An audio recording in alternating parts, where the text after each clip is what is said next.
Magandang hapon mga ka-happy hour. Narito ang mga balita para sa MBC TV Network News Update, 3 PM edition.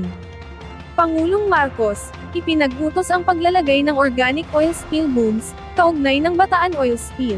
Iniutos na ni Pangulong Ferdinand Bongbong Marcos Jr. na magkaroon ng interagency task force, na tututok sa insidente ng oil spill sa lalawigan ng Bataan.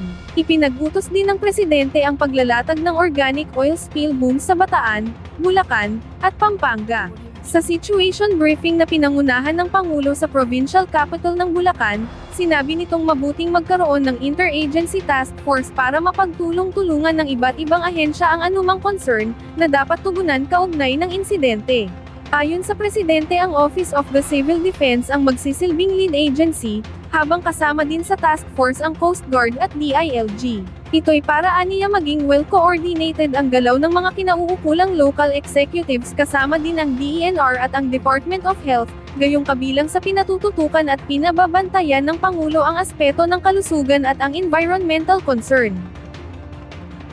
Samantala, sa MBC TV Weather Update, State Weather Bureau, naglabas ng thunderstorm advisory, 10 lugar, apektado. Naglabas ng thunderstorm advisory ang State Weather Bureau ang Pag-asa. Batay sa inilabas na weather bulletin ng ahensya kaninang alas 10:05 ng umaga, na makakaranas ng moderate to heavy na pag-ulan na may kasamang pagkulog at malakas na hangin sa loob ng susunod na 2 hanggang 3 oras. Ang mga lugar na apektado ay ang mga sumusunod sa Metro Manila, Bataan, Quezon, Batangas, Cavite, Bulacan, Rizal, Laguna, Nueva Ecija, at Tarlac. Pinayuhan ang mga residente na mag-ingat. At yan ang mga balita para sa MBC TV Network News Update, 3 PM edition.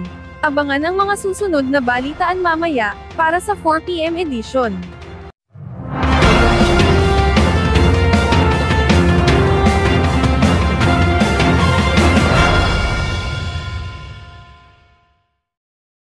Mga ka-happy hour, kung gusto mong manood ang mga balita sa MBC TV Network News Update, mag-subscribe sa aming YouTube channel, i-like ang aming Facebook page, at i-follow sa aming TikTok account.